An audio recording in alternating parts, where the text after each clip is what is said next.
now? All right. So, ladies and gentlemen, welcome to the Originals _ Sports Podcast. I'm your host, one of your hosts, Big Mike. To my bottom is NFL Girl, and to the right of me is Smooth. Our other host will hopefully show up. You know how it goes. It's okay. But that's neither here nor there. So, we have a lot to cover, a lot of stuff to cover. So we'll kind of go through it all. Again, we are on Apple. We are on Spotify. We are on YouTube. We have an Instagram page. So feel free to follow, like, comment, subscribe, all the fun stuff. Tell everybody about it because it is dope. Now we're going to get into, I guess, the main crux of this. A lot of stuff, a lot of sports been happening this weekend. It's been sports galore. It's just like any sports fan has just been having, it's been like high on sports. So obviously the NFL draft concluded yesterday. All the lovely picks.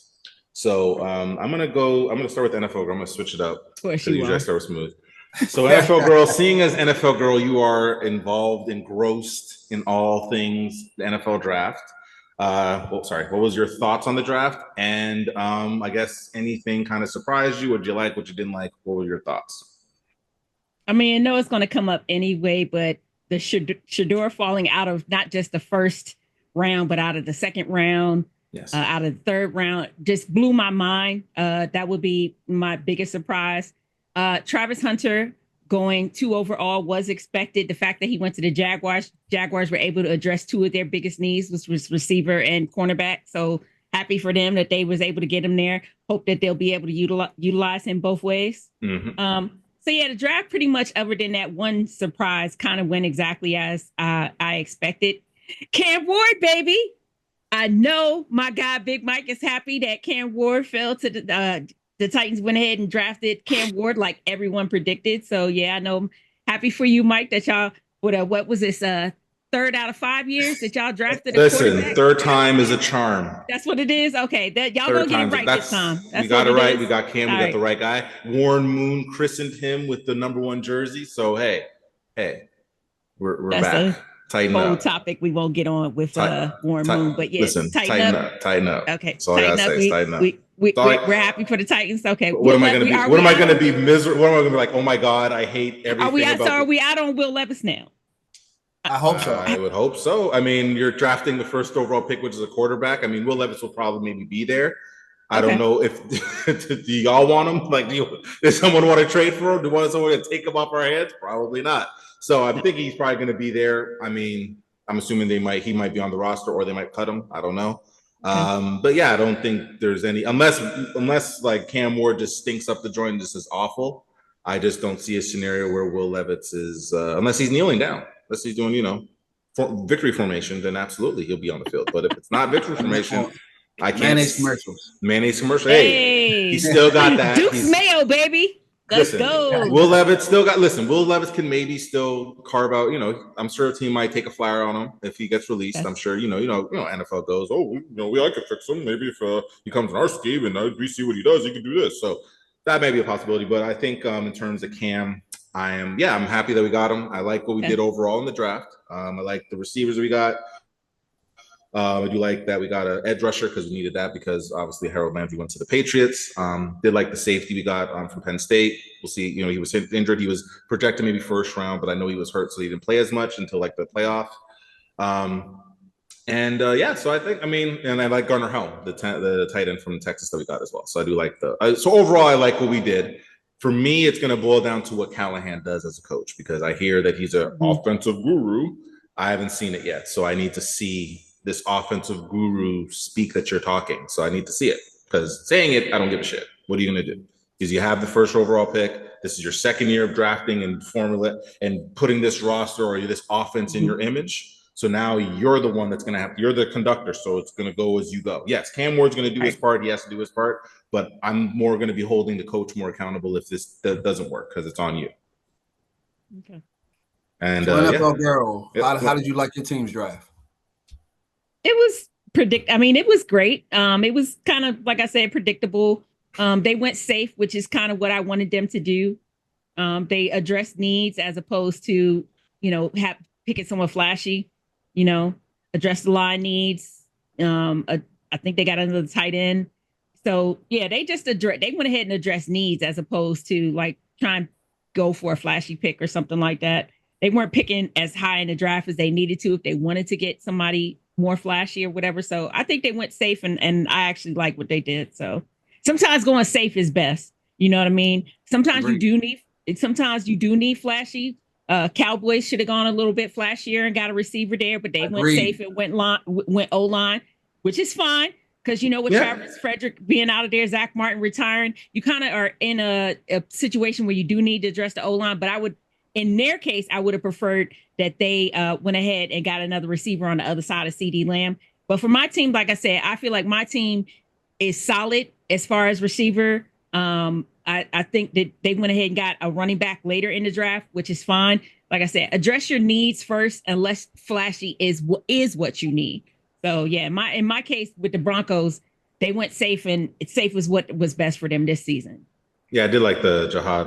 I like that draft pick. That was a good pick for y'all for sure. Really good. I thought y'all was gonna go with Marion Hampton. I thought y'all was gonna go running back. So I thought that's where y'all was gonna go. That's what everybody was talking about. So I was surprised he didn't go that way. No, they picked a running back, but they picked it later in the draft as opposed to someone like, again, they went need first, and that's fine.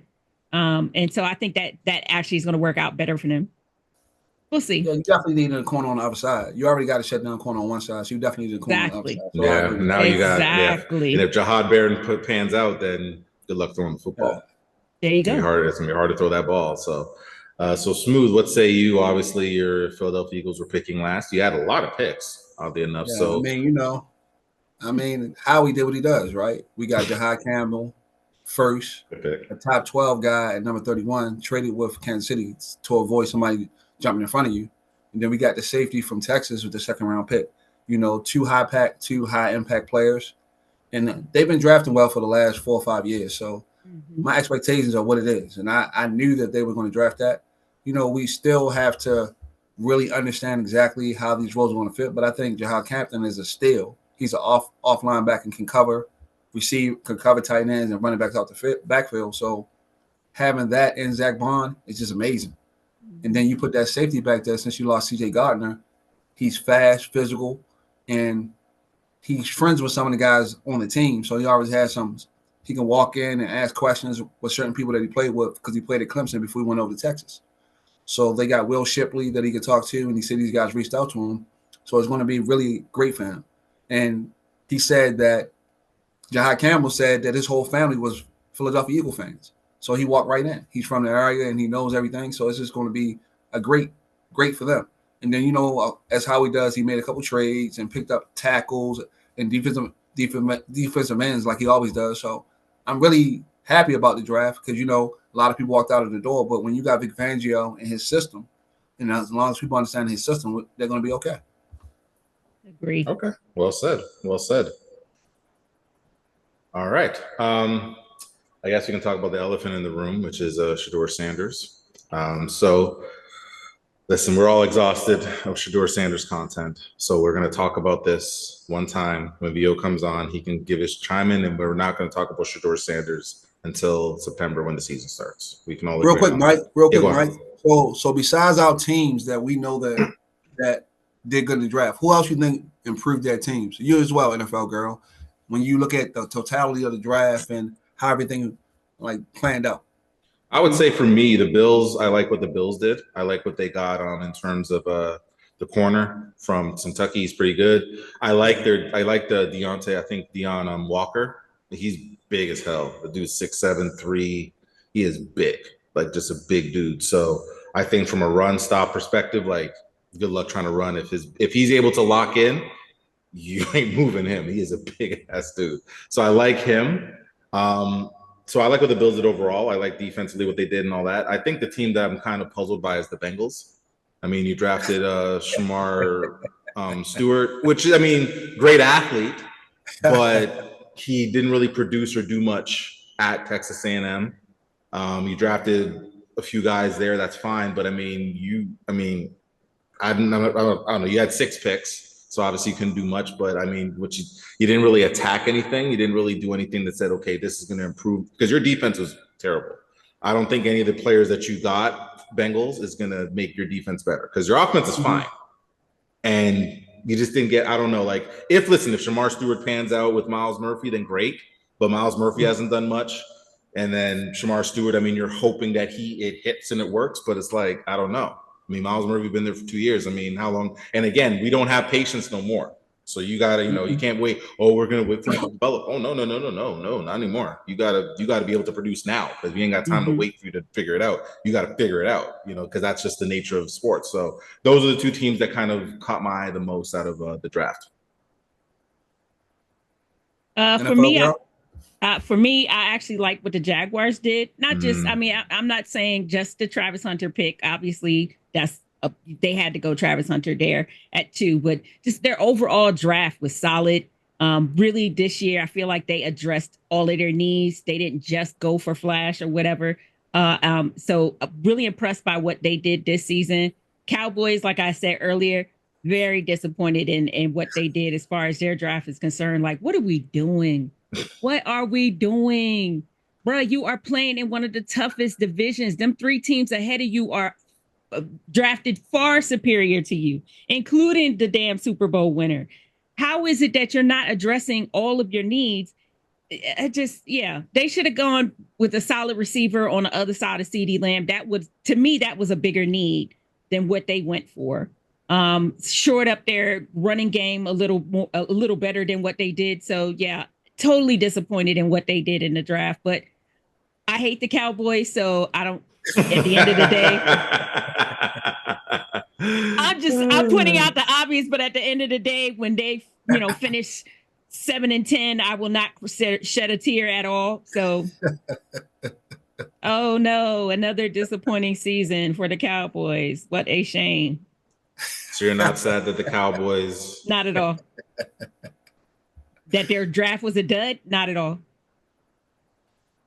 Now, I do like that they got the guy from Boston College, and they got that corner, Chevelle, that's 6'2", that's coming over injury, but they said he's healthy now. I did like those 2 picks, but when you don't take a receiver with that first pick, thank you, and you don't address the need that they realized CeeDee Lamb was triple covered last year, and they still try to force it to him. You got to score in this division. Not only stop, you got to score, and you're not going to be able to score again. Besides, and that was my whole point. Like, who are you putting on the other side? Why wouldn't that be the first need that you address? And I understand you don't have Travis Frederick there, you don't have Zach Martin there. You really feel like you need to address the O-line, and I don't disagree. But there were plenty of O-line help that you could have got in the second or third round. Do you understand? Like, receiver to me was their most pressing need. Not O-line. There was a plethora of O and D line of players available. Phenomenal O and D line players available later in the draft that they could have gone with. True. Yeah, no, I don't disagree with that. I think that's valid. I mean, the Cowboys, I mean, they gotta, I mean, I like that they did, like, I guess they fortified their offensive line. I mean, they drafted offensive line in the past 3 years, so I would assume their offensive line is good. If it's not, then. But I think it would have been beneficial to get a receiver or a top flight receiver, just for example, to not, because now teams are going to just still double cover, triple cover, because you don't have anyone else on the other side that scares or intimidates or worries about you. So it's weird. Yeah, I mean, that's what the Cowboys do. Yeah, and from my perspective, I like what the Raiders did, because you have Pete Carroll. He wants to run the ball. He wants to play good defense. And then they picked up a tough receiver later. So I think you have Geno Smith. You won't put all the pressure on Geno Smith. You have Genty. And you also have the tight end from last year from Georgia that set the record. So now you have a little diversity in your offense. You have an established coach that knows how to win, and he has a formula. And I think they're going to stick to that formula. I also like what Seattle did, right? Seattle had a good draft. I like that they got that stud in the second round who ran a 4.38, 6'2" safety. Like, to get him in the second round was amazing. They did a great first round pick. They solidified their offensive line, because you got Sam Darnold, and you saw how he exploded when the offensive lineman got hurt last year. He like the old Sam Darnold. So you definitely got to keep him clean in the pocket if you want to be successful in Seattle. I was confused by Cleveland. I was confused by, Like, what are you doing? Like, why would you draft Dylan Gabriel and then draft Shador? Like, what are you doing? And with the Giants, why draft Dylan Gabriel at all if you're gonna still end up drafting Shador? like, And what why are you make doing? Shador wait to the 5th round? Don't get me started on them. What are you doing? And then like the Giants, right? Why did you trade back up to get Jackson Dart when he was a 2nd round evaluation? You could have stayed at 40 and got Jackson Dart. But you trade back into the 1st round as if he's the second coming. What are you doing? They're probably, I mean, I don't even know. I mean, you already have Jameis and who Winston. were you jumping to get him? Right. You already have Jameis. You already had Jameis Winston, and you already have Russell Wilson on your team. You didn't have to rush to grab a quarterback at all. You gave up resources to get up there, and you're smiling and you're clapping your hands. Like, what are you doing? I don't understand. Cincinnati is just another one. I mean, you still haven't signed Hendrickson. You dump all that money into 2 receivers. Like, what are you doing? Would you think you only got to play offense? I don't understand. Dallas, like, you should have drafted the receiver that Green Bay. I don't know what Green Bay's doing either. I have no idea. I mean, so you don't draft a receiver all these years. You bring your crazy looking owner out there to say we drafted a receiver. Like you got 6 receivers on your team. You think this guy is going to come in and be a number 1? What do you? I just don't. I don't get it. No. Right. Yeah, that's fair. That's fair. I feel like every draft there's a few teams that there's some teams that we're like, okay, that's a solid draft, and then you have some you're like, what in the holy hell are you? Some people, I think, they listen. Everybody has their evaluations and and everyone's evaluations are different and unique based off of personnel and all that. But yeah, I mean, a lot of your points are valid. Smooth about like I think what Green Bay did was kind of like okay. I mean, I don't mind Golden. I think he's okay. I didn't view him as a guy that I'm like, out of all the 20 plus years you didn't draft a receiver, this is the receiver that's going to just change life for y'all. Because I think Jalen Reed is similar to him. I don't really see much of a significant difference between the two. Size-wise, they're the same. They're both fast as hell. So, okay, maybe he changed his life because maybe you can't. I mean, it's not like they're doubling any of the receivers in Green Bay. Nothing against them, but they're not. No one's. Oh my God, we got to double Christian Watson today. Like, no one's doing that. They're just like we're going to scheme him up. So. And yeah, the Giants one was a little bit weird. I'm not gonna lie, I was kind of confused a little bit by the Jackson Dart because to your point, I could see if they were trying to jump Pittsburgh, but Pittsburgh was at 21. You wouldn't have to jump him. You could have just stayed where you were. So either I guess you really like Jackson Dart, but I mean, is he starting this year? I'm assuming you're gonna let him sit.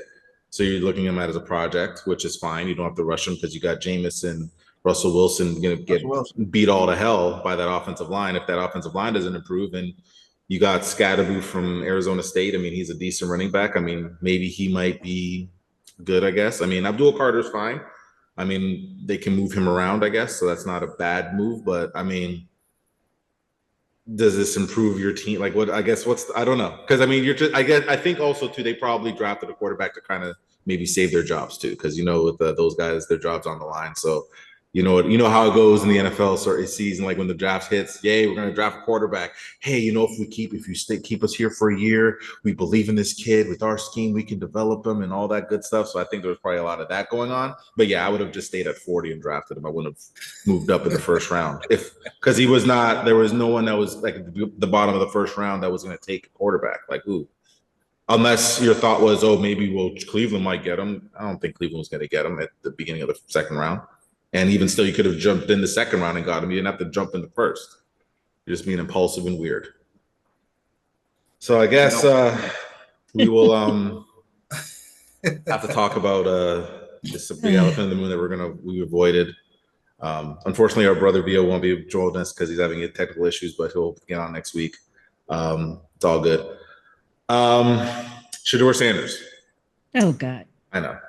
All right, so let's just rip the Band-Aid off now, because might as well. Because the reason why we're all exhausted is because there's been nonstop Shador Sanders coverage for the better part of 2 days. They have talked about this kid nonsensically for 2 days. There's nothing 3 else. days. No, sorry, 3 days. My apologies. I forgot 3 days.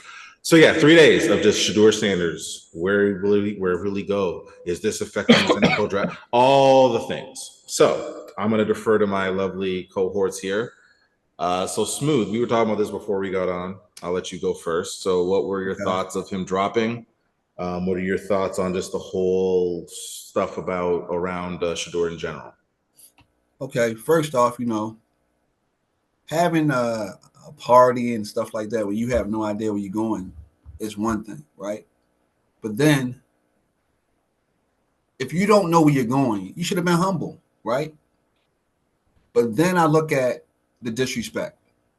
I looked at after you get past the first round and you get to the second and you still do that, then you start to say it's personal.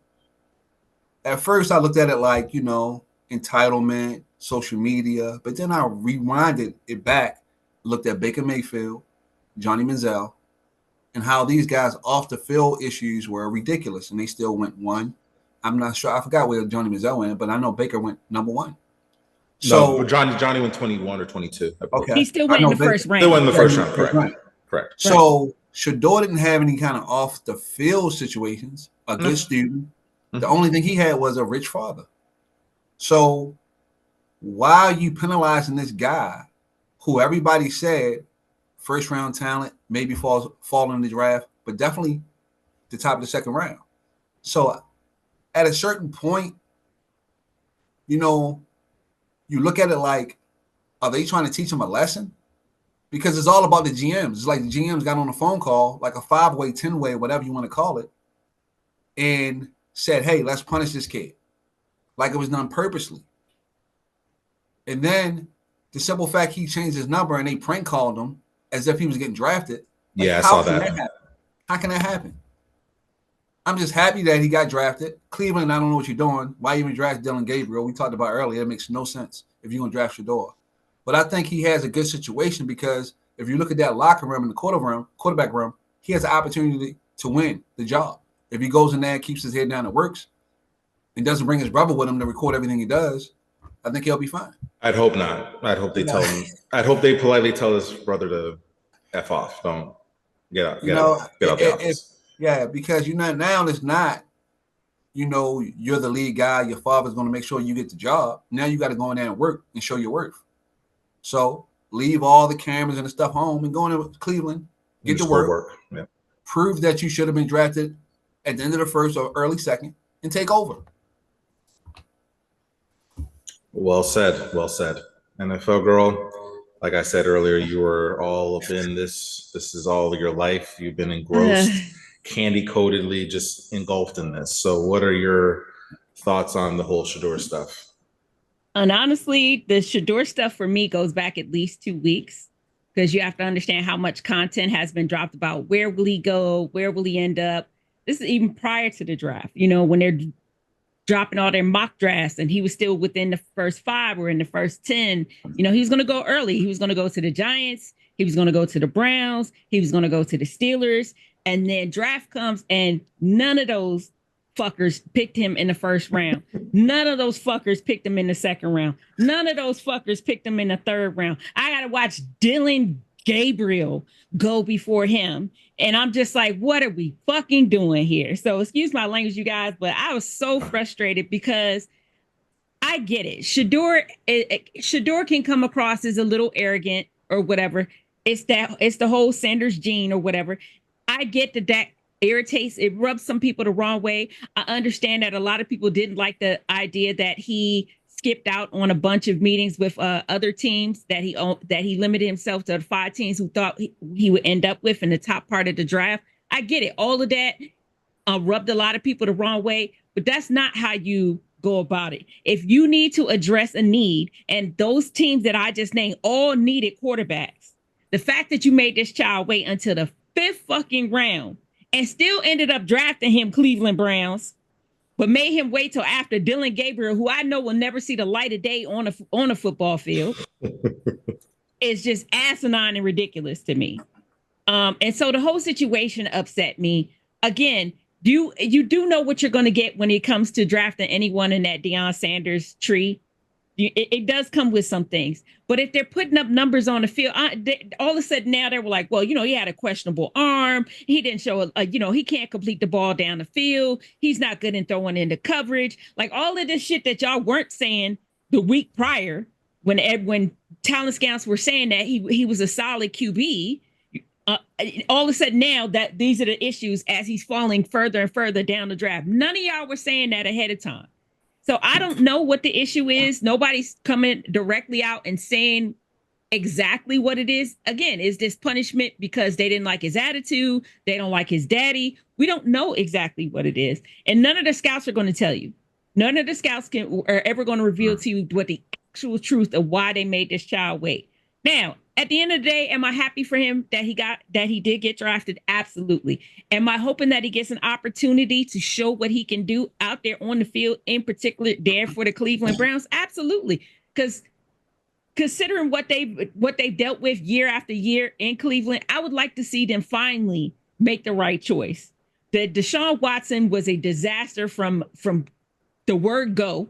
Why you drafted it? Why you picked up signed somebody that had been sitting for a whole effing year, not playing at all? Exactly. And then he gets in there and it's a fucking clown show and a farce, the whole from out the gate.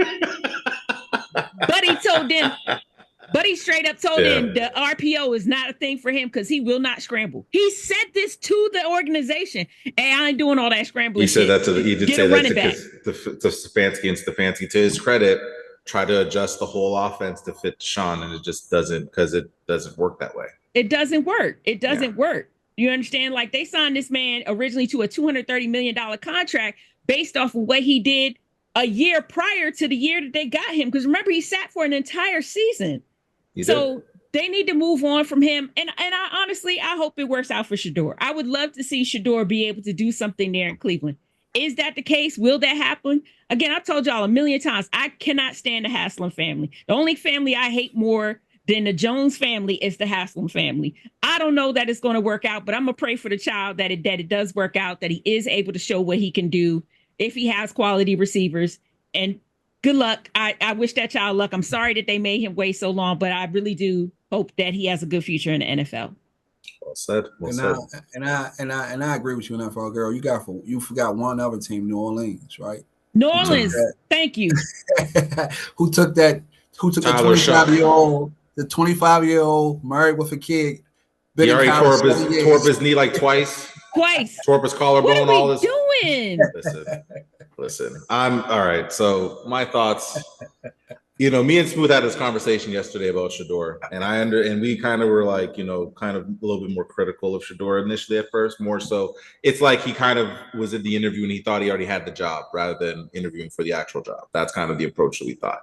After hearing all the stupid foolishness that people have been saying over the past 24 hours, I've kind of changed my thought, because my whole thing, and I think I said this to Smooth before we joined, just say that you didn't want to draft him because he's too much of a personality. Just say that. And honestly, I know they're not going to say it, obviously not, but just say that. Don't say, because I watched Pete Prisco, who's like, to me, the worst football analyst ever in life. He shouldn't even have a job because he is trash at analyzing players, analyzing anything. He just says foolishness. I watched this man for 10 minutes literally say that Shedeur Sanders didn't get drafted because the NFL was sending a message saying that we're not going to put up with the off the field antics and da-da-da-da and blah, blah, blah, blah, blah. Okay, cool. That's fine. Then he gets called out on that by two sports guys who say, well, is it about his off the field stuff or it's about his play? Then Pete Prisco then literally says, well, no, it's about his play on the field. How then? So it can't be both, Pete. It has to be one. It has to be either he's a distraction because he does TikToks or whatever, or Twitch streams, which I didn't realize was such a distraction because he's not killing, he's not beating up no girl, he's not doing no sexual assault stuff, he's not driving drunk, killing people, he's not doing any of those things. He's literally just he's literally doing Twitch streams, and he's confident. Lord forbid a quarterback be confident and showcase that. Oh my God. So what is it? Because I'm confused. And that's where my frustration is, because all this content is just mind-numbingly stupid. Pick a lane, please, people.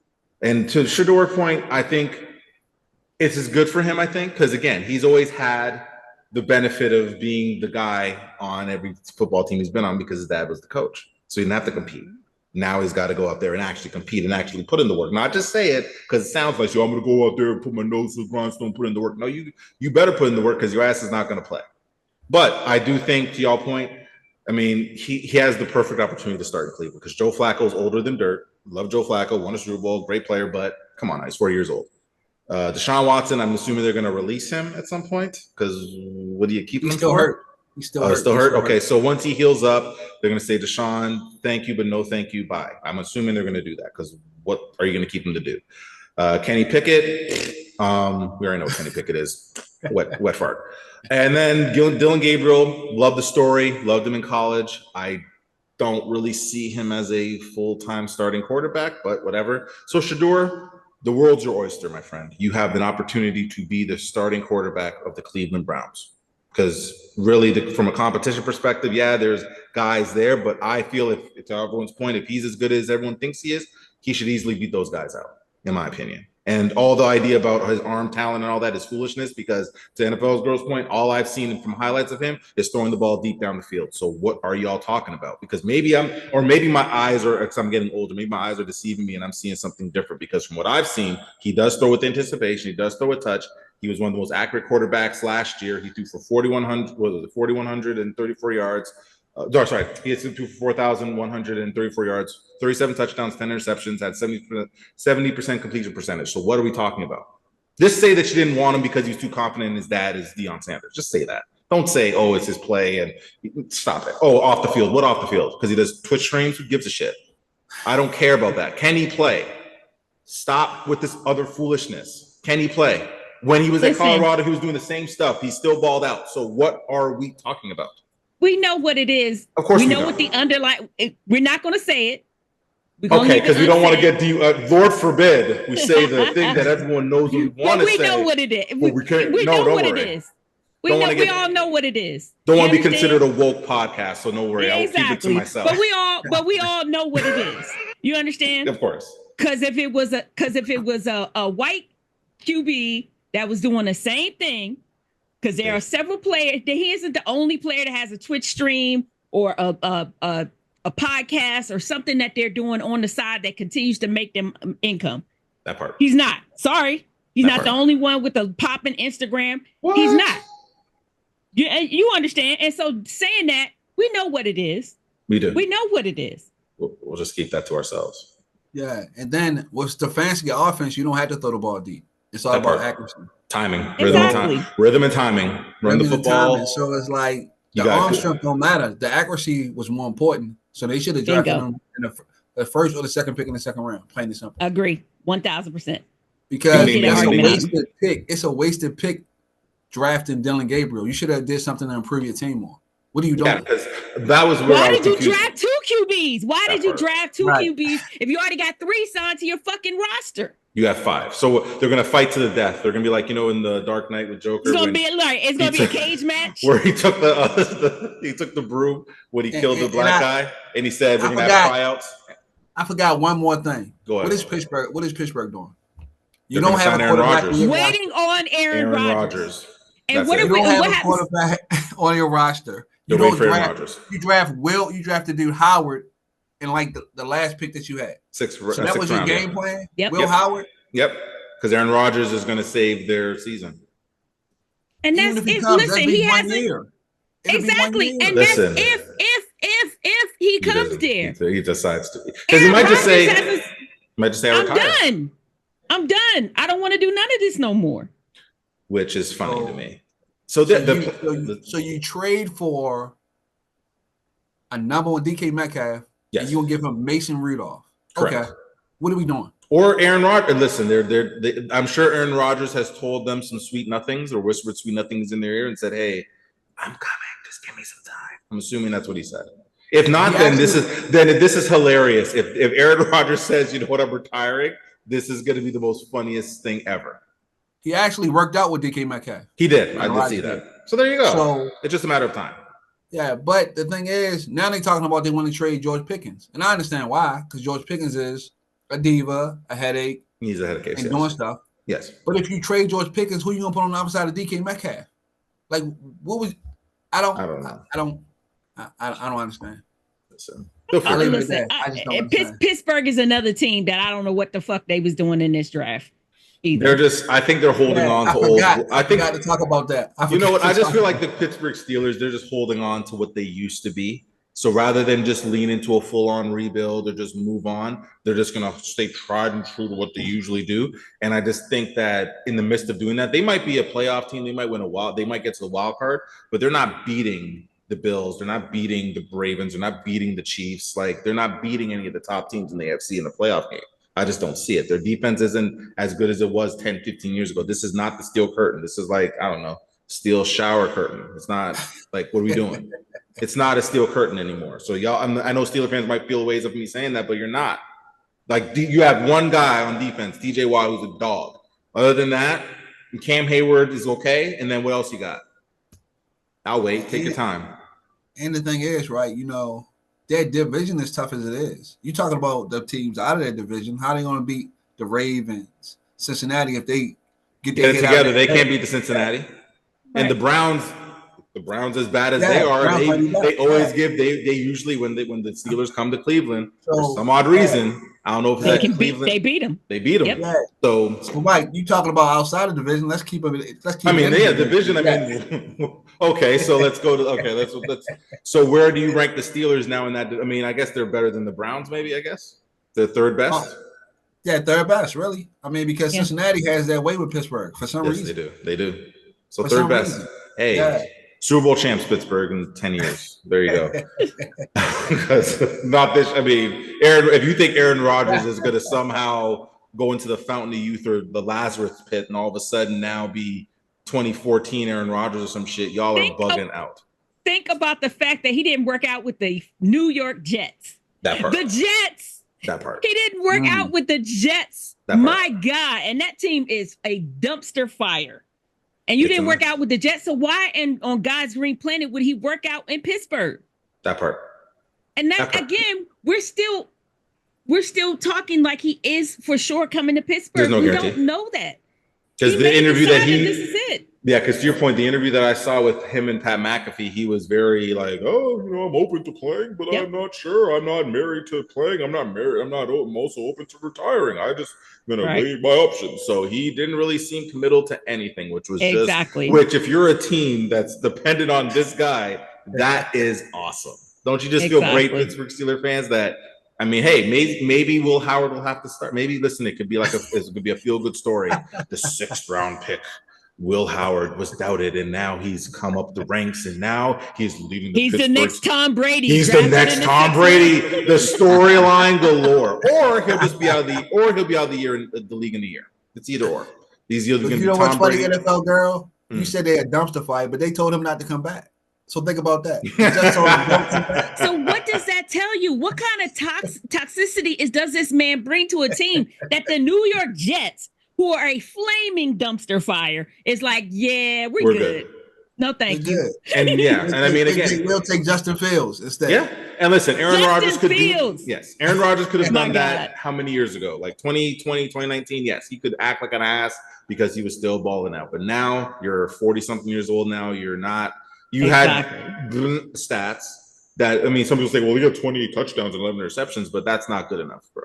It's not good enough. Not for the standard that Aaron Rodgers has said. It's not good enough. And that's not what they were signing up for when they traded their, for you. And then they basically brought the Green Bay Packers to the New York Jets and signed Lazard and all these other damn players that you wanted, that Aaron Rodgers asked for. Sure, whatever you say.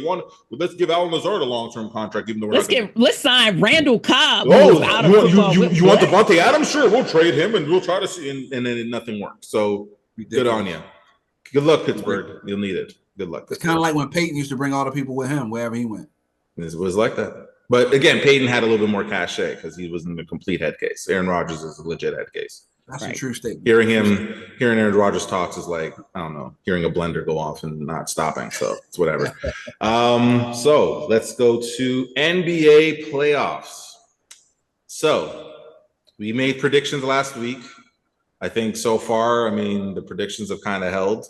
for the most part. I mean, VO, shout out to VO. I know he's not on, but I mean, the best series so far has been the Clippers and Nuggets. I would say. I mean, if anyone wants to disagree with me, that's fine. By far. But all the other series. I mean, the Thunder series ended yesterday, which surprise.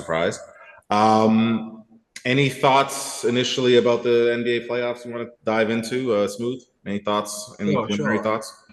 Sure. I told you about the Lakers, right? The only team that was a home team that lost. Look at them now, right? Down 2-1. Exactly. I mean, LeBron just retire. You know, go home, be with your family, and let them start over. You know what I'm saying? Because just holding on to hope just because you got Luka, even if you win this series, you're gonna get beaten in the next series. You don't have any rim protection. You don't play defense. Like, let the young boys go ahead and go. Let Minnesota go. Let it be an exciting series for the next team. I don't want to see the Lakers go any further. I'm just okay. So you're willing to just concede. I'm a realist, man. Okay, fair enough. I just don't. The whole combination that they put together is just not a good fit. You don't have any rim protection. You have nobody to stop anybody from going to the basket.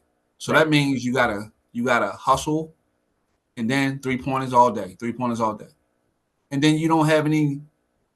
You don't know who's going to show up each night, so you have no consistency at all. I mean, Houston should have won that game. I mean, no, the Clippers should have won that game yesterday. They should have. That crazy shot by Joker. Crazy, yeah. Aaron Gordon grabs the rebound and goes in. Really crazy. What's that with James Harden trying to pick a fight with Chris Brown? What are you doing? What are you doing? And then you try to push Aaron Gordon and run away. Like, come on. Aaron Gordon looked like Aaron Gordon looked like he was ready to slap fire out of James Harden. James Harden? So, yeah, James. You only buck at people that you can. That most people that don't watch basketball would not know their name. You never come at nobody that is a person that you know will knock you out.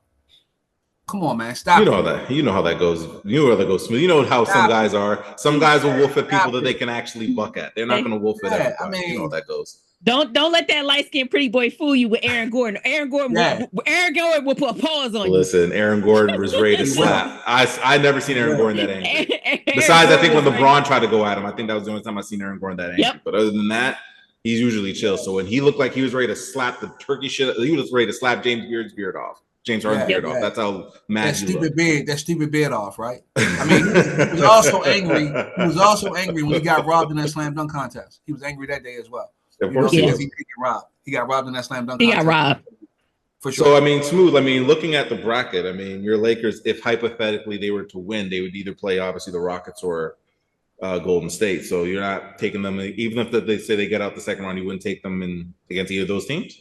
Yeah, I would. Okay. But I'm just saying, I don't want to see it, but I would. I would for sure, because I think Houston doesn't bring any kind of fear. They're just young. They're young. Yeah. Golden State is kind of a. I mean, they don't have any big man either, so it'll be whoever shows up, Luka and LeBron or Steph and Jimmy Butler. Jimmy Butler. I mean, Butler's hurt though, so Butler's hurt. Yeah, I mean, I guess Polietsky, whatever his name is, I don't know his name. I think Polietsky. So it'll be whoever. You talking about Pods? Pods, sure. Pods. Yeah. I don't know. I mean, Braden Prozinski. Yeah, whoever will last, I guess, in that kind of series. Okay, fair enough. I still think the Clippers are going to beat Denver, though. I still think so. Ooh. That's the only one. I mean, Golden State won last night. They did. Houston, if you could stop Steph, why you ain't stopping last night? What happened? They just, I don't know, playoff Steph, I guess. I don't know. I'm assuming playoff Steph? Sure, why not? It was playoff Steph. It was playoff Steph. So he was the only one that scored. Really? Yeah. He scored 30 of their points. That's what I'm saying. Like, if Steph alone could beat you, what are you doing? That's not good. That shouldn't even Not considering what Houston can bring on the court, like their firepower offense. I assume firepower. It's more like a water pistol at this point in terms of firepower because they're not even doing that. Steph's scoring that. Like, come on now, Houston. Why don't you just double him and take the ball out of the time and then make Draymond Green hit a shot? How about knowing that? Okay. Make Draymond Green hit a shot, which he can't. You heard what the dude Green said. He said all he does is talk. He can't do nothing else on the court. Ouch. That's what the dude from Green from Houston said. He said, "Yeah, you was jarring to him." He said, "Yeah, that's all he can do is talk. He can't do nothing else," and that's a fact, though. No, he's even telling the lies. Like Draymond just does weird stuff on the court. So no thoughts on the East? You have no analysis on the East? I don't have any, but do you have it? So the game just went off with Detroit and the New Knicks, York. right? Who won? I didn't see the score. So the Knicks won. Controversial call it then. You know, it was a foul. They didn't call it. It's like they playing football out there anyway. I don't know how these refs are calling the game. For real, it looks like they playing football. It's either It's either they're letting them play or they're just going to call every foul. They're not. There's no middle ground. And it's like they running into to each other, not calling any fouls. I'm like, this is not basketball. That's why it's hard to watch. Yeah, it's hard to watch. I don't disagree with you there. Definitely agree with you there. On the East side, you know what Cleveland. Yeah, they're fine. You know what they're going to do. You know what Boston's going to do. So it's really nothing to talk about, is it? There's not. No, not really. I was just asking if you had anything to say. I don't have anything. So I just wanted to see if you had anything to talk about the East. So I mean, Indiana, Milwaukee's been, it's okay. Kind of interesting. Milwaukee came back and won one game. We'll see, but it's okay. Yeah, that's the only thing over that side. What else? Nothing else. Yeah, I feel like the East, where the West, I feel like it could go either way for all of the teams coming out of the West, with with the exception of obviously of Memphis. The Thunder. That's different. The East feels like it could go either way at any time. Seeing the Pacers play so well against the Bucks, there's a word going out that if the Pacers come out of that this may be the end of Giannis there in Milwaukee, because he's a little tired of the nonsense of seeing what they're doing. Oh God. Yeah. I guess Giannis is going to be a Laker next year. Well, it's basically the Milwaukee Giannis's at this point, because that's all it is. It's just Giannis trying to do everything, and he does not have really much help. I mean, Dame is okay, but you got AJ Green as your Dame is coming not the wide receiver. Injury. Yeah, right. Exactly. Dame is coming back from injury. He's not fully healthy yet, so you got to look at that. That's this, and so I could see the Pacers coming out of that series. Cavs are calving like they're going to do or whatever. Cavs look really good. The Celtics, like I said, the East is not as much in flux as it is on the West. The West side seems like it's more in flux. It's literally like, we kind of root for the Clippers, but the Nuggets are like, we ain't out of this yet. Shut the fuck up. Like, you know what I'm saying? That's true. It's 2-2. You know what I'm saying? It could go either. It's just, It literally could go either way. You just got to, Joker's going to do what Joker does. We didn't know that Aaron Gordon was going to step up the way he did last night. Or Michael Porter. I mean, Michael Porter was making Michael Porter's going to do Michael Porter things. So that's what I'm saying. We don't know how that Clipper series is going to go. Russell Westbrook was hurt last night. If they get him back, how does that make a difference or whatever? Sure. So that's what I'm saying. Like, the West is more, to me personally, the West is more fun to watch because these series can go either way. Like I said, other than that OKC series, these series can go either way on the West side. I mean, the OKC series. I mean, yesterday's OKC. I mean, it was a competitive game. Obviously, they lost by 2, but still, they were going to lose. But yeah, the Nuggets and Clippers. I mean, I still got the Nuggets coming out. Yeah. I mean, I still think it's going to go 7. I think it's going to be a close game at the end. So I'm just picking them because Jokic. I mean, even though everyone else on the Nuggets has kind of been here like spotty in terms of whether they want to decide to play, because I know the one game where they got dusted, I saw Jokic bugging out on the sideline, which I've never seen him do before. So that's when I knew he was like, yo, you know what I'm saying? Right. So yeah, and I've never seen him like that. So when I saw him bugging out, I'm like, yeah, y'all, I don't know what it is. So it's really just like flip a coin with that the rest of the team, because Jokic is going to do his part. Is everyone else going to do theirs? And if everyone else does theirs, then the Nuggets can win. If everyone else is not doing their part, then the Clippers will absolutely win that series. I mean, the Lakers series, I mean, I don't know. I don't know. That series just sucks. I mean, I think the Wolves should probably, I think they've kind of overall played for the most part really well. I think they should win that series, but I mean, for some reason, I have a feeling the Lakers are going to still come out and win that series for some reason. I just have a feeling they're going to win that series. And I mean, I still got Golden State winning that one, so whatever. But yeah, the East, I'm not even going to talk about because I mean, East is pretty much, I think all the favorite teams are going to come out, so there's nothing much to discuss. So I guess we'll talk about that when we get to the semifinals or whatever, and we can make our picks then. It's more interesting. Yeah. So exactly. Another thing that's been going on in the news is involving a sports personality and personal activities. Personal activities. Thank you, NFL girl. Thank you. Okay. So the great NFL Hall of Famer Shannon Sharpe, also known as Nightcap fame, has his own podcast and also is on Club ESPN. Shay. Club Shay Shay. Has been in the news. Been in the news recently for his personal affairs. In a nutshell, he likes young women, likes even young white women, and so apparently he's been, I guess, a lawsuit has been filed against him for $50 million. Apparently he raped the young girl and all that. So Smooth decided to bring this up as a conversational piece. So I'm gonna let Smooth go first. So Smooth, putting you on the spot. I'm putting you on the spot. So what are your overall thoughts on the whole Shannon Sharpe mess? Because that's what it is. It's a mess. But go on. I think it's ridiculous. I think these guys need to stop messing with these snow bunnies. if you looked at the video when he actually interviewed Cat Williams said, "I'm not afraid of white women, but as a black man, you could be at the top and in 24 hours you'll go back down to the bottom." So I'm not sure Shannon Sharpe listened to that. Evidently he didn't. He didn't, because he is, as a 55, 56, whatever age 56. he is. I think he's 56. He's 56-year-old man messing with a 19, 21-year-old girl. What are you doing?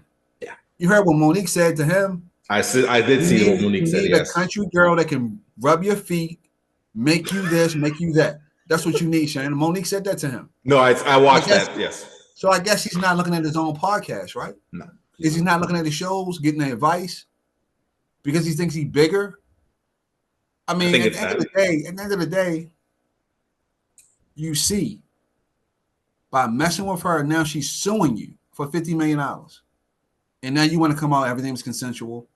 Now it's your word against hers. So now, if she coming out the lawyers that's going to try to eat you alive, because that's what happens. And I don't understand how these athletes don't see it. It's been done to you over and over and over again. Kardashians, what are you doing? What are you doing? Get somebody in your age bracket, please. What are you doing? Oh, that's a lot. You have all this commentation about this and that. You know sports, you do this, you do that. You don't know life. Are you kidding me? How did you even get involved with her? That's the thing. Where did you meet her at? Apparently he met her at a gym. How are you even in the same space with somebody that age? How? And you have children, so they should have been in the space with your children, not you. What are you doing? And his daughters are older than her. All of his children are older than that girl, yeah. And now you got to deal with something that you wouldn't have had to deal with if you just stayed in your own age bracket. Come on, bro. What are you doing? I'm sorry, I'm trying not to laugh at this. I don't understand. Yeah. I do not understand. Cat Williams and Monique told you, and you didn't listen. Maybe you was drinking too much of that Shay Shay cognac or whatever. I don't know. I don't know. What are you doing? You said it's smooth. Maybe it just was too smooth for you, and you made a bad decision. I just want these athletes to wake up and be smarter. You're a target because you're a millionaire. Learn how to stay out of the way. And don't invite these snow bunnies, bloodsuckers, or whatever you want to call it, into your bedroom. Don't do it. Because you saw what the end result is. Now you have to go through court. You're going to have to waste money for lawyers. If she wins, $50 million out your pocket. And then you're going to be a meme. That's what you're going to be. You're going to be a meme, and everybody's going to be laughing at you. Sometimes, man, we just gotta think before we make decisions. Well said. That's what we got a brain for. Think. Yeah. I'm done. No, that's good. Hey, but well said. I'll give you applause for that. That was well done. NFL girl, we talked about this briefly during the week. What say you on the whole Shannon Sharpe fiasco mess, whatever you want to call it? First of all, when you are famous and wealthy, know that people that coming at you are coming at you because you got money. I actually know I know people, I know folks that I've known before they became famous. And one of the conversations that I remember having with one of them specifically was the reason that they stayed friends with people that they've known prior to them becoming very famous was because at some point, are these people wanting to know me for me or me because of who I am in front of, in front of cameras and because I got money? And that changes things. If you're approaching a 19-year-old, you see a little shorty, a little 19-year-old, and she checking you out and you checking her out. Understand, if you are Shannon Sharpe, she ain't checking you out and saying, oh my God, he's so fun, I want to get to know him as a person. She's seeing dollar signs, homeboy. She absolutely seeing dollar signs. And if she's seeing dollar signs, is that what you want? I don't give a rat's ass if the relationship is consensual or non-consensual. At the end of the day, most likely it was consensual. But the whole point is that all of this that's coming out is going to ruin your reputation. You understand? It doesn't matter whether or not, if at the end of it, you're going to have to drag this out in court. You may end up having to settle or something to that affair. Maybe you get found innocent. The whole point is that it now ruins your reputation. This is now what you are going to be known for. And when you are a celebrity, your reputation sometimes is all it takes. You understand? It's particular if you are a Black man. Do you understand that? Ask Jonathan Majors about getting your reputation destroyed because someone came out and was like, yo, we had a relationship that went sideways and it got violent. And look at where they are now. This man lost a multi-picture deal worth hundreds of millions of dollars. So it's all about your reputation could be destroyed in an instant. Stick with the people that you know. Listen to the people around you that are like, hey, yo, dog, I don't know about you messing with somebody that young. Clearly, if she trying to hook up with you, she ain't hooking up with you because she like Shannon. She hooking up with you because she like Club Shay Shay and she see them dollar signs. And if you're okay with that, if you're okay with, being a sugar daddy, say that. Say that you're okay with being in a sugar daddy situation and just pay the girl. But if that's not what you want, don't mess with somebody that young. Because somebody that young, what is the conversation even like? I talk to 19-year-olds and I just blink at them like, oh God, I can't hold a conversation with these people. I'm like, every word you just said made no sense. And I have no clue what you're talking about. We have nothing to talk about. So there's no way that we're having intelligent conversations with this woman. And if all it was a sexual thing, you should have just been paying her and leave it at that. And instead of having to go through this now where you're having to step away from ESPN or whatever to try and salvage your reputation. Even if you listen to episodes of Nightcap with Chad has repeatedly been like, hey, you need to settle down, find you a good woman. Da, da, da. Chad has been telling him that as well. No, Chad been telling him that since it started. Bingo. I've been watching it since then, and Shannon was repeatedly. Bullish. Oh, I don't know. I don't want no girl. I can't find no girl for me. You know what I'm saying? Chad even said, "I got a friend. Yes, I got a friend that told me she like you. I got a friend I could hook you up with or whatever. She's a good girl. She was a doctor. I think she was a doctor or some shit like that. Yep. Yeah, she's age appropriate. All been trying to get him because Chad could see where this was going. Yeah. Ocho saw that you were doing you moving dangerous. Yeah, you gotta be careful how you move. When you are a black man with money, you gotta move differently. You gotta move completely differently. Because it's not just about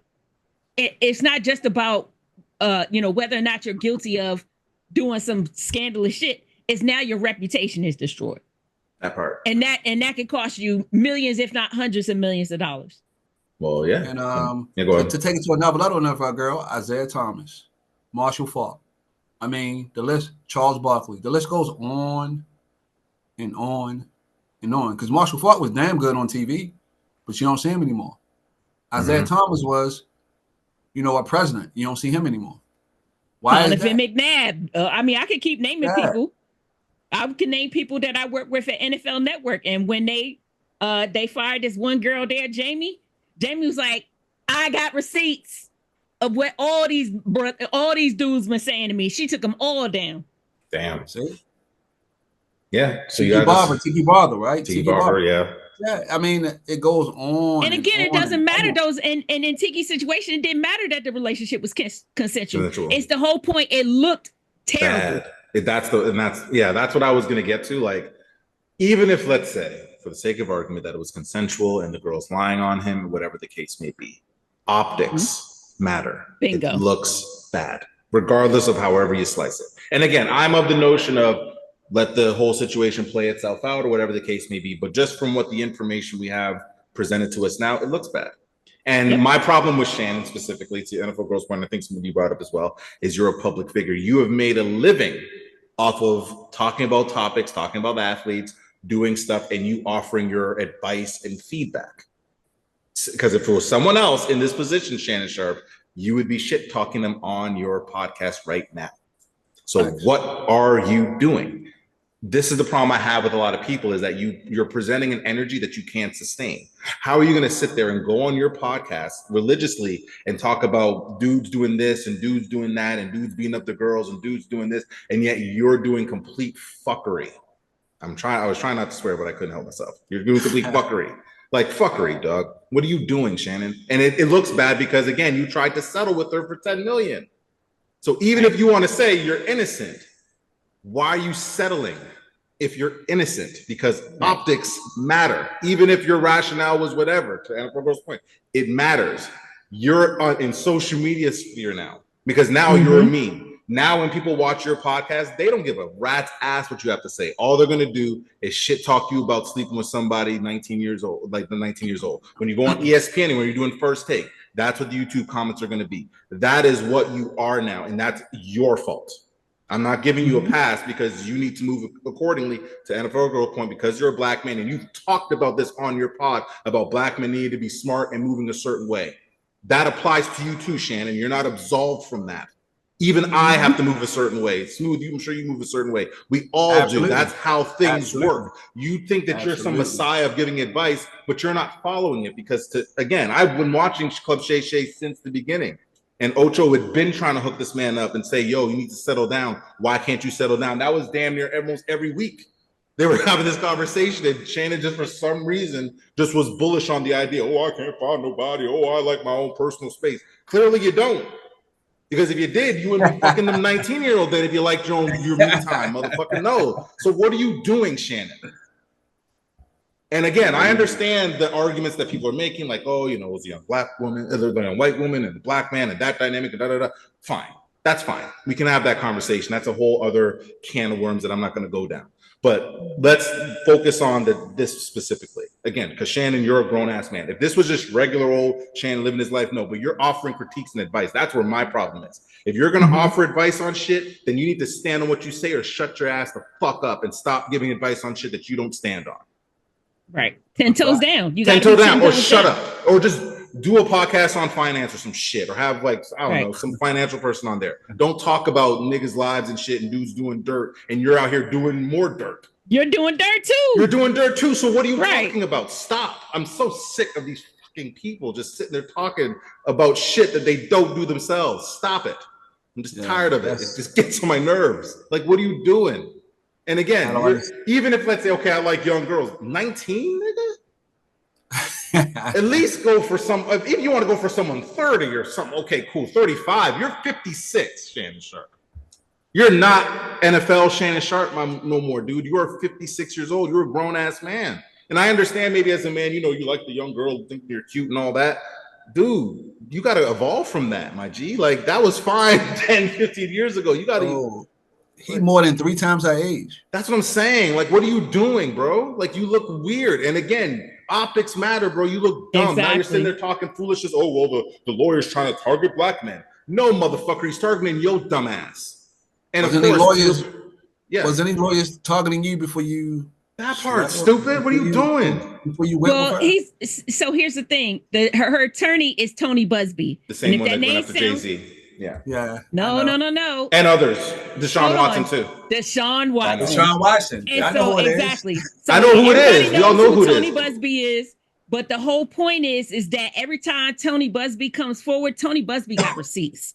Y'all may not like Tony Busby, but Tony Busby come with receipts. And also the biggest difference too is when Shannon Sharpe did his little apology or whatever, talking about what it's stepping away, he talked about Tony Busby and how he targets black men. He targeted Jay-Z, but you didn't mention the fact that he targeted Deshaun Watson too.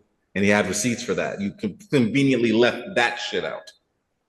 But so normally when something like this happens, it's more than one. Yeah. Oh God. Don't. That's normally, it's never, when he comes out, it's more than one. Right. This is like an epidemic of Shannon just banging 19-year-olds. I'm gonna like Tony Busby don't come out for he never. No, he doesn't. Not for one. Just do one. No, it's multiple when he comes out. Listen. And Tony Busby bring receipts. Tony Busby bring receipts every time. All I'm gonna say is in a few days, you're gonna hear somebody else prop out somewhere. Well, they're gonna have some little 19-year-old, 21-year-old. Yeah. I'll say this. Apparently that's what you like. I'll say this. If Shannon Sharpe, I'll just say this. If it comes out that your ass has this epidemic of banging 19-year-olds and there's more than one that accuse you of some shit, just get off of TV altogether, bro. Just don't do a podcast. Just, you got your money, like live like Scrooge McDuck, sell your little cognac that maybe a few people will follow, and just chill, bro. Because what are you doing? Like, what are you going to go on TV and do? Your credibility is shot. You have you were hanging on a thread of credibility before all this stuff happened anyway, with your LeBron James take. That's neither here nor there. But now you think you can go back on TV and offer critiques or criticism or talk about anybody now and anyone gonna take you seriously? Who? What are they doing? A rail of cocaine before they're listening to you talk? No one's gonna take you seriously. I wouldn't. Like right now, I barely do. I can't even watch this shit no more because I'm like, this dude's gonna say a bunch of nonsense and I can't even take you seriously. You sound silly. The next person come on the damn Club Shay Shay gonna be like, but wait a minute, sir. That part. That part. And what are you gonna say, Shannon? You're gonna kick him off the pod? What's gonna be your clapback? What's the clapback gonna be? Maybe if you stop fucking 19-year-olds, you could give me some advice. What's your clapback to that? Thank you. Yeah, well, I mean, everybody's gonna come in with the ammunition. Absolutely. And Shannon got nothing. You gave it to him.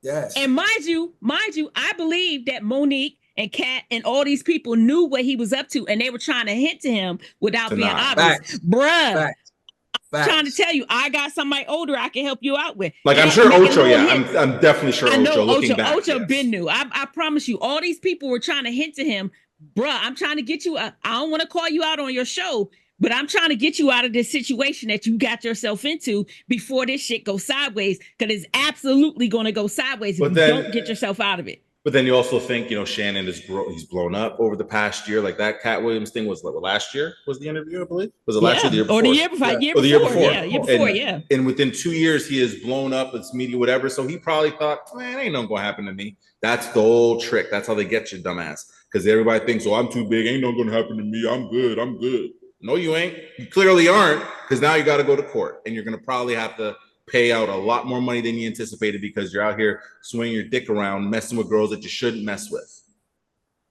And that's you gotta move smarter. Gotta move smarter when you famous, and in particular when you famous and you black, you have to move 1,000 times smarter.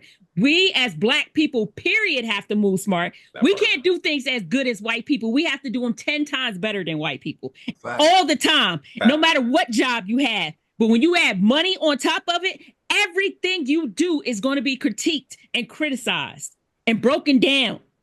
And so you have to move. You can't move just like other rich people. You got to move better than they do.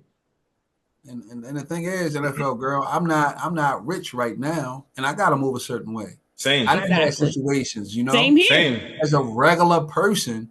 So you as a high social media platform podcast guy, not only that, you played football. So people know you from playing football as well.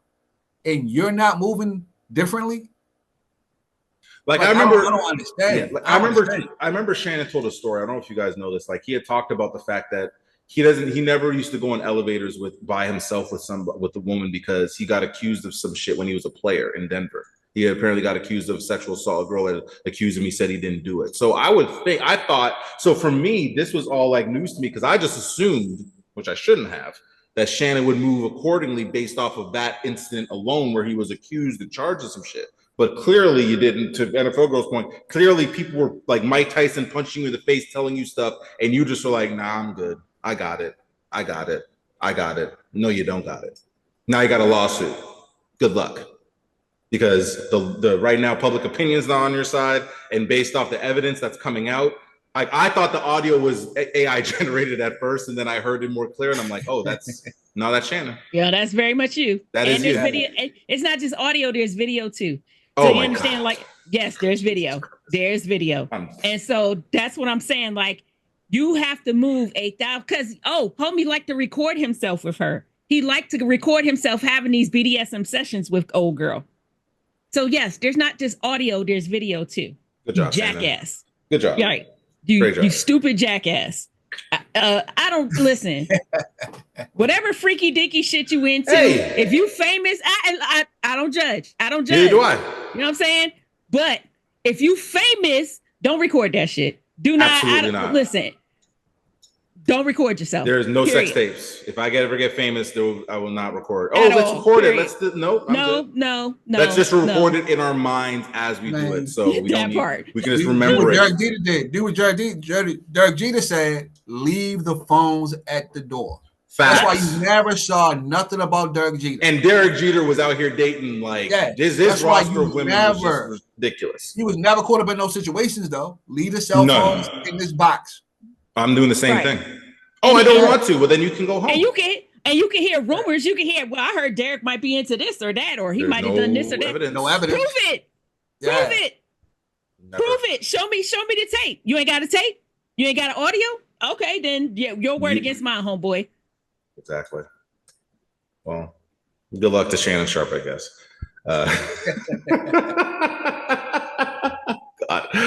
Anyway, we'll wrap it up with some NHL playoff talk briefly. So far, the NHL playoffs, I'll say this. I mean, this might be a hot take, but it's been way better than the NBA playoffs. It's been way more competitive. Ooh, all the games. Okay. All the games have been pretty much nip and tuck, except the Edmonton game, the first game. Y'all team lost. You're playing tonight. Y'all team playing tonight. We have 2-1. We have 2-1. It's okay. Yeah. I mean, listen, the game got away from me a little bit. I did watch it a little bit. I mean, the game went a little bit left at the end. Obviously, there was a big scuffle. The fight. I don't know if y'all saw the fight. They were fighting. They were fighting in that shit at the end, boy. I don't know. Montreal. Buddy went up into the stands to get Tom Wilson. They were going. Oh yeah, Tom Wilson just was agitating stuff. So no, it was a good game. I mean, the Edmonton series is the one series I want to talk about a little bit because that series. I mean, my Western Conference Stanley Cup pick is not looking as good as I thought it would look because I didn't realize. Listen, y'all killed me. Y'all killed me last week because I was talking about the Maple Leafs goaltending, and my concern was the goaltending. The concerns that I brought up is what Edmonton is dealing with right now because their goaltending has been complete doo-doo juice. Skinner has given up 11 goals in 2 games. I've never heard that's a crazy stat line. 11 goals in 2 games. So now he came and play. Like they basically benched him. Thank God they did win. Although I think the one game they shouldn't have let that one goal in. And Van King kicked it. I think he kicked it in, but hey, I think so too. But whatever. Hey, it counts. Whatever. It counts, right? So that's counts. Right? So they didn't call it. I mean, he literally moved looked like his foot was kicking it in. But hey, this ref said, hey, we'll still give you the goal. And then Edmonton got like 2 empty net goals in. So I mean. I think they're playing tonight. Y'all team's playing tonight. Our team, my team lost yesterday in overtime, but whatever. We're still up 3-1. Y'all up 3-1. I saw that. We're still up 3-1. So it's like, me and NFL girl said you'll win the first series. It's the second series. Oh no, listen. Right now, I mean, listen, I was picking Tampa, but Tampa's not looking so hot. I mean, they won yesterday, but they're not looking so good. So my NHL picks have been they've been just very unpredictable. I would have loved to have, but unfortunately, yeah. So I mean, the Edmonton series kind of concerns me. Obviously, NFL girl, I know you picked them too. Do you want to change? I did. Do you want to? On a scale of 1 to 10, we'll do a scale. So on a scale of 1 to 10, how concerned are you about your Western Conference Stanley Cup pick? Oh, so Edmonton, now that they're going to bench Skinner, because Skinner has been my concern. Skinner over these first 2 games has definitely been my concern. I think if they're finally going to, not have him play, that might work out in their favor. We'll see. Because it's not their offense. We were talking about with your team. It's not their offense that concerns me with Edmonton. It's their goaltending. And the fact that they came back in game 1, they played like complete dog shit. Garbage. For the first 2 periods. They were down 4-0. And I sent you the highlights, Smooth. I don't know if you got a chance to watch the game 1 highlights, but like the fact that they were able to come back and get to tie the game, only for Skinner to let in one of the weakest goals I think I've ever seen in my human life. That I was so mad. Because that goal that Connor McDavid had to tie the game was amazing. And then literally a minute later, Skinner let in another goal.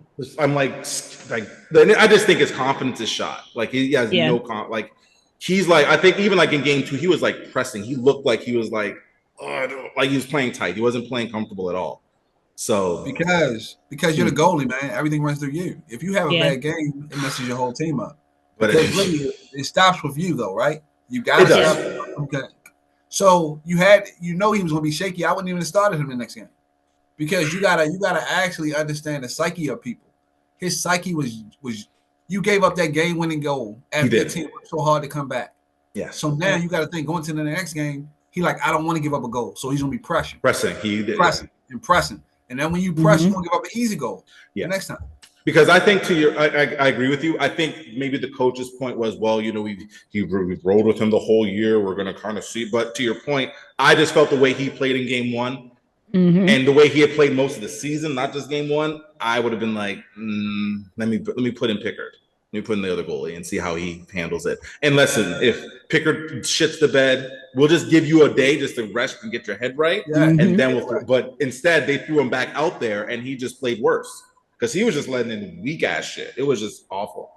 And so, I agree with you, Smooth. I definitely agree with you with the goaltending because you're the last line of defense. So exactly, absolutely. If you can't stop anything, and especially if your confidence is shot, then it's going to be bad. Yeah. Yeah. Once you catch the yips, it's when you get the yips, it's just time to have a seat. At this point, unless Pickard gets injured, I don't see Skinner playing the rest of this playoffs. To be honest with you, I just don't see a scenario where they could throw him in and be confident. Like y'all's goalie's hurt right now, Thompson. So apparently he got hurt in the game. So that's a little bit. So I don't know if he's playing this game or not. But listen, I think you guys are better than Montreal. You guys should win. I don't like Montreal, so I'm rooting for you guys to win. So, I'm not a Montreal fan at all. So do your part. You're not a big. If it's not Toronto, you're just not a fan. Yeah, you're not a fan. No. I don't mind Edmonton. I picked Edmonton. I'd like Connor McDavid. Fair. Winnipeg, okay. I don't. Winnipeg is just inconsistent. I don't trust them. Ottawa, they're our rivals, so it's a nice little story, but they're not. And Montreal, fuck Montreal. I like their city. City's wonderful. But the food's great, but their hockey team can kiss my ass.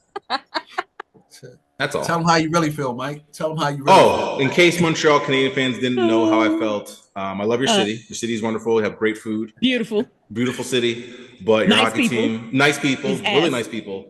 Great, French speaking, nice little. But your hockey team can kiss every part of my ass. I don't like your hockey team. You guys are dicks. You guys are just rude. You see what they did to y'all team? They're sitting there dragging guys and fighting them in the they're just doing crazy on the bench. Stuff. On the bench. They're fighting guys on the bench. Came after Tom Whistler on the bench. Bring him in on the bench and they start fighting and everyone's like, come on now. Like, what are y'all doing? It's hockey. This is not some wrestling. This is WWE. Y'all going that was funny. It was funny. It was absolutely hilarious. Yeah. And then Blackwell last night. I wish what Blackwell did for the Avs last night and shutting out the Stars. You know what I mean? Because that series is 2-2. That series is 2-2. That's a real series right there. That's a real series. See, Western Conference. The West is killing it right now. Because even the NBA and NHL. The Vegas, they tied their series yesterday. They're 2-2. Right now, Winnipeg and St. Louis is playing as we speak. St. Louis won. They dusted. They put like 7 goals up on the number 1 seed. And obviously Edmonton and Thing are playing. So the Western Conference right now, Eastern Conference, East Coast people, what the fuck? What's going on? I'm in the East. What are y'all doing? Y'all out here playing boring hockey and basketball all of a sudden? No, I'm joking. But still. No, the Stars and Avalanche series is going to be very, very interesting. I've been watching that one. Been keeping my eyes open to that one. That shutout last night was amazing. Really good. And like I said, even Carolina and New Jersey, that goaltending, listen, if Edmonton, what you should do is you should go find a way to kidnap one of the goaltenders from either Carolina or New Jersey. Just go there to one of those cities and just kidnap one of those goalies and just bring them in. Bring in either Markstrom or Anderson. Just chloroform them, put them in the trunk, drive them to Edmonton. Put a mask on them. That's problem solved. Because goaltending is not a problem in that series. If you want to see great goaltending, that goaltending is fire.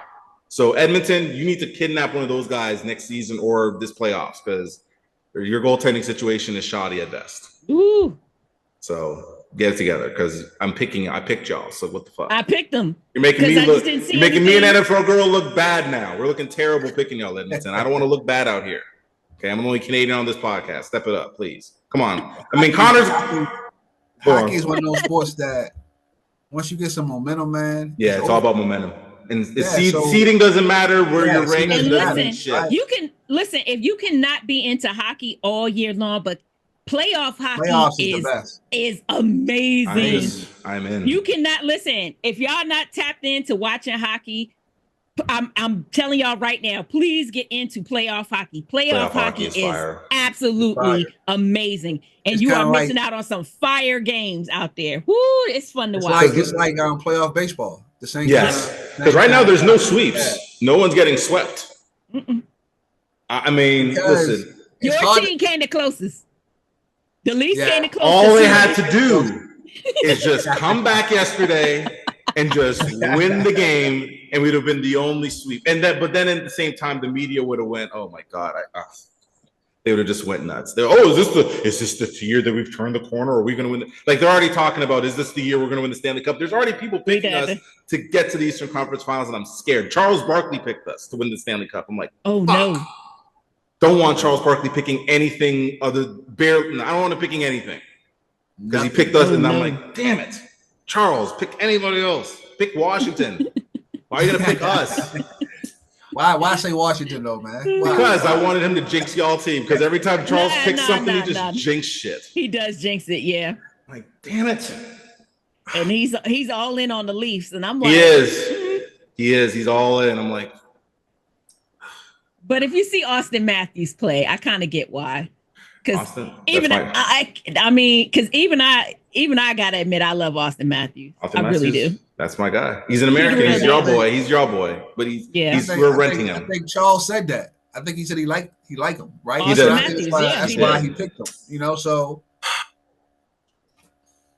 he done blew it for you. I was feeling all elated, and then I saw Charles's Stanley Cup picks. I'm like, oh God, damn it, man. Well, I mean, you getting out the first round, man, so don't worry about it. I don't want to get out the first round. What are you talking about? We did that 2 years ago. We already got out the first round. The goal is now to elevate and beyond that. So, but no, the Florida series. Listen, whether it be Tampa or Florida, that's going to be the one. That's going to be a super hard series. It's a super hard series because Florida's playing. Yeah. I mean, although they lost yesterday, they're playing really well. Tampa now is playing, so I feel like that series is going to go 6. Yeah, easily.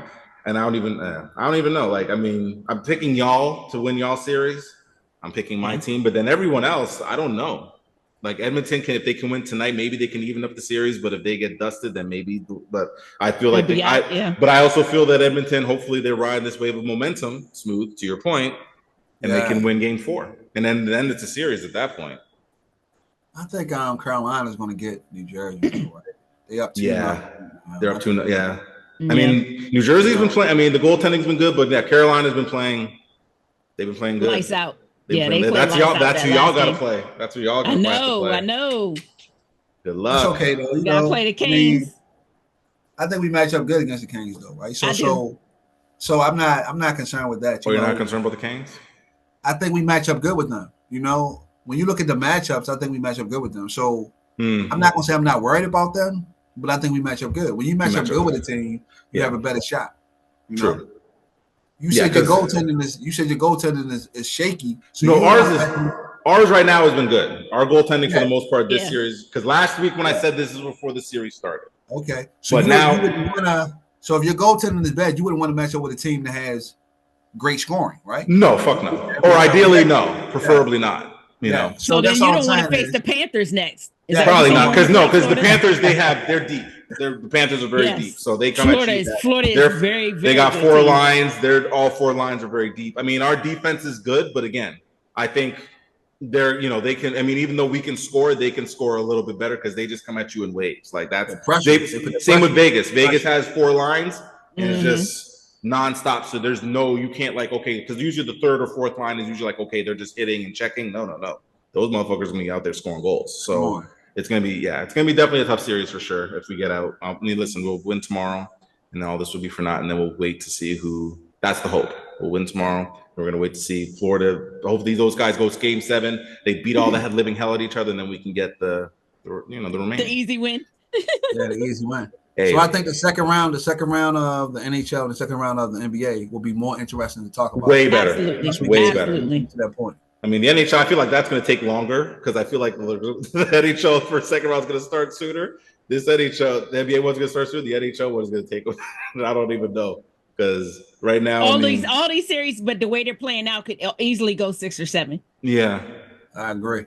I don't see anyone going at 5. I think they're all going to go at least 6. Mm-hmm. So, all right. So before we sign off, lovely people, is there anything else y'all want to chime in and talk about that's bugging y'all, or anything you want to bring up? The only thing I bring up is Malaysia Fawali transferred to LSU.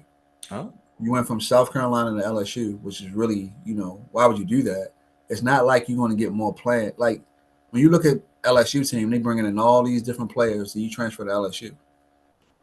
Never thought that would happen, but transfer portal at its best. Yep. Well said. Well said. All right. Well, that is the end of our podcast. But thank you guys for subscribing, joining, tapping in. We'll be back next week to probably talk about some more playoff stuff. I'm assuming that the NBA stuff will be sorted so we can at least talk some second round matchups. Hopefully, we'll see. We'll see what happens. Hopefully, we will not talk about Shedeur next week, unless he does some shit. And hopefully, we won't be talking about Shannon Sharpe again, unless some more stuff comes out, and then we'll probably may have to talk about it. But anyway, I'm Big Mike, NFL Girl, Smooth. We're tapping in. We're signing out. We'll see y'all next week. Peace. Peace out.